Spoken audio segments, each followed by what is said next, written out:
Hi guys. Gonna read some more Floodlands. So stressful the other day. Literally only got a little bit left. I'm gonna put my glasses on as well. Should have done all this before I start my video. Sorry guys. Right, we are up to chapter 12 in Then, which is page 87. Doobie grabbed Molly and shook her. Nonsense! Get a grip of yourself. What do you mean? It's true, Doobie, cried Molly. There's horses. Loads of them. Where are the horses? Are you sure? Zoe looked at Doobie. For the first time, she saw him begin to panic. They've landed on rafts to the east of the island, Molly said. She was wild with fear. Sarah ran up behind her. They're coming, she yelled. We're done for, Doobie. There's hundreds of them. Get as many men as you can find and go and meet them. Now, yelled Doobie. Molly and Sarah ran off. Zoe didn't think they were going to find anyone. Damn, Doobie said quietly. Swear word, don't repeat that. So, you didn't get everything out of the cat then? She felt pleased by this. Doobie was angry. We'll have to put our plan into action a bit sooner than I'd hoped. Come on, we're leaving. What? We're finished if we don't. This is completely different. The horses are strong, and with the cats as well, we don't stand a chance. Do you want to die? Well, come on then, to the boat. He shoved the point of his sword at her throat. She nodded. She could feel a little blood trickling down her neck. Then Doobie ran, tugging Zoe along behind him. They hurtled down the ruins of passages and streets, ducking under and over collapsed buildings. Rounding a corner, they met two unarmed men. Without pausing, Doobie charged them, swinging his sword in front of him. Eels, he yelled, and the speed of his attack gave the men no chance. They dropped to the ground in a single heap. Doobie ran on. Zoe didn't dare look at the men as she ran around them. Horses, shouted Doobie as he ran. Who'd have thought they'd team up with the cats? I should have guessed. They were at the west side of the island now. Zoe had never made it this far. There, right at the water's edge, was a low wooden shed. Right, here it is, said Doobie. He fumbled with a chain around his neck. At last he pulled a key out and unlocked the doors. Get that engine started, he shouted, pulling the doors open. Zoe ran inside the shed, all the time thinking of how to get away from Doobie. Leica, she said. She looked her boat over quickly. Everything seemed okay. There were the oars she'd pulled from the wall of the 6 Swans ages ago now, it seemed. And there was something new, a small outboard motor fixed to the stern. They dragged the boat into the water, wading in up to their knees. Zoe looked at the engine. She'd never used one before, but Dad had told her about them. He had even shown her a broken one once. This one looked okay. So how does it work? She said to Doobie. What? He screamed. Don't you know? It's your engine, she yelled back. I thought you... No, shouted Doobie. Zoe could see he was beginning to panic. I think you pull this cord, Zoe said. She pulled the starter. Nothing. She pulled it again. Nothing. Has it got petrol inside? Hasn't it? But as Zoe asked the question, she knew the answer. She'd never used petrol herself, but Dad had said that's what makes engines work. The blank look on Doobie's face said it all. What's petrol? He asked. Oh, great, said Zoe. Well, we'll just have to row for it then. Zoe fumbled with the crude clamps that were holding the motor to Leica's stern. What are you doing? Doobie shouted at her. It's no use without petrol. It won't go. I'm taking it off. It'll only slow us down. The useless engine splashed into the water behind the boat. Doobie! Yelled a voice from behind them on the island. What's going on? They turned to see Spat and Munchkin coming after them. You were going to go without us! You... screamed Spat. So what? Said Doobie. He turned to meet them with his sword. His usual calm had returned. Spat and Doobie fought. Munchkin hung back, hesitating. Seeing the fight, Zoe took her chance and put out to sea in the boat. Doobie was having more trouble with Spat than he'd had with the 2 horses. Spat was armed with a sword very similar to Doobie's. They splashed wildly in the shallows, thrashing about with their weapons. Munchkin stood nervously at the water's edge as if trying to decide what to do. Rowing away from the awful fight, Zoe had a perfect view of it all. Suddenly, Munchkin jumped into the sea and started to swim for Zoe's boat. Wait, he spluttered. Take me with you. Distracted by this, Spat and Doobie paused in their struggle for a second, and then Doobie snapped out of it. He shoved his sword into Spat. Spat slid into the shallows, which reddened around him. Oh my God. By now, Munchkin was well out to sea, about halfway from the shore to the boat. "Come back here!" yelled Doobie from the shore. "Come back, you traitor! You're supposed to be taking me!" Doobie looked stupid, jumping up and down in the water, yelling his head off. "Munchkin, I order you to come back now!" Munchkin kept on splashing through the water. Zoe stopped. "Oh, William," she said, "should I come back for you just in case?" She shipped her oars and waited for Munchkin to reach her. After a minute more of splashing, Munchkin grabbed the gunwale of the boat. Zoe wondered why Doobie hadn't tried to follow. They weren't that far offshore yet.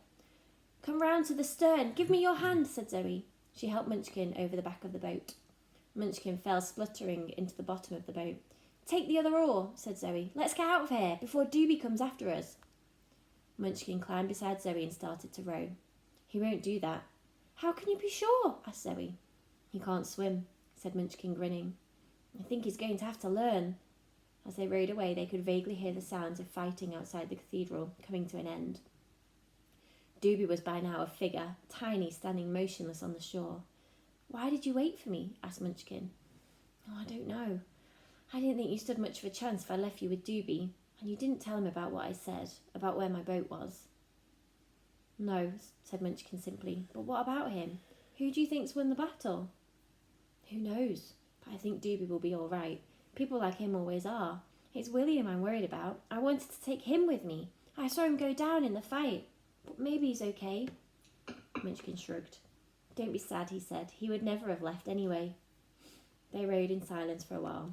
Zoe realised they ought to take stock in their direction before they went too much further. She fished in her pocket for her compass. "Oh no," she said. "What?" said Munchkin. "My compass, I've lost it. It must have fallen out of my pocket when we ran to the boat." "So how do we know where we're going?" asked Munchkin. "We don't, not exactly. We'll head for where the sun's going to set. That's west, roughly." "West?" asked Munchkin. "That's what William used to say. Salvation is to the west of the sea. There's a city called Golgonooza. That's what William said anyway. He was always saying it. It was one of his stories." Something clicked in Zoe's mind. She made the connection, and at last she understood what William had been trying to say. She felt her heart lift as she thought of him and how his story was helping them. "I didn't think you took much notice of William." Munchkin shrugged. "I liked his stories, that's all. Made everything seem better."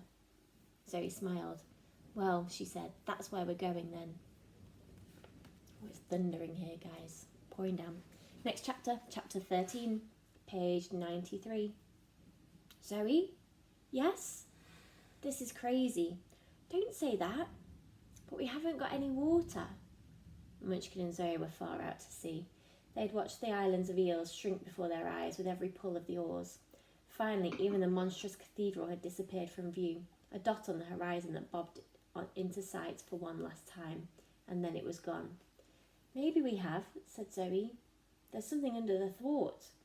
They stopped rowing for a while and pulled the package out. It was a box wrapped in old oilskin. "There you are," said Zoe. "We should have known Doobie would see himself all right." The lid was stiff, but with cold fingers Munchkin prized it open. There was a bottle of water and some dried food in tins. "What a feast," said Munchkin, smiling. There was some paper too, folded up. Munchkin unrolled it. It flapped dangerously in the wind. It was a map. "Careful," said Zoe, grabbing two of its corners. "It's not as good as mine," said Munchkin. Zoe glanced at it. Even from the quick look she'd had at Munchkin's map, she could tell he was right.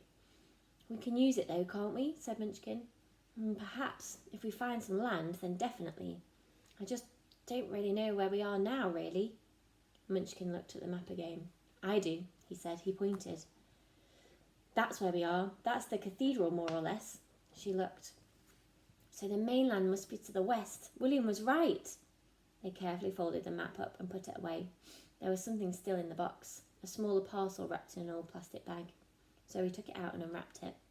It was a photograph in a frame. There, in the picture, were 3 people. 2 adults standing either side of a young boy, about 5 or 6. The boy's parents had their arms around each other and around him. All 3 smiled at the camera. Suddenly Zoe realised who she was looking at. Despite his age in the photo, the boy was Doobie. The good looks, the dark hair were unmistakable. It was only the innocent smile that had stopped Zoe from recognising him sooner. Look, said Zoe. She showed the picture to Munchkin. For some reason, she felt like crying. Munchkin looked at the picture. That's what it's done, he said after the moment. The sea, I mean, that's what it's taken away from all of us. Doobie too. Zoe didn't say anything. In spite of everything he'd done, Zoe couldn't hate Doobie completely. Munchkin was right. They all had to grow up very fast, and something had been taken from them. Looking at Doobie's photograph, she wondered if, like herself, she was just a child who wanted his mum and dad back.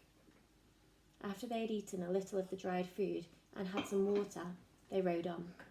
Where did you learn to row? She asked him after a while. I don't know, I just watched what you were doing. You must learn fast. Everyone does though, I mean, if you want to survive. Yeah, you're right, said Zoe. She wondered if she could trust him. How about a song?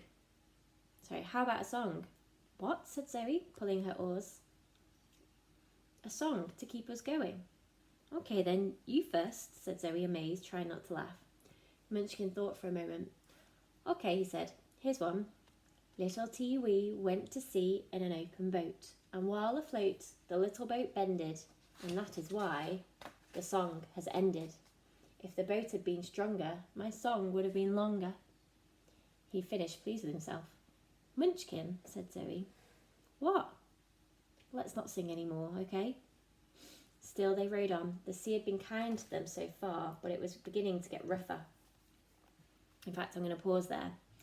I'll see you tomorrow.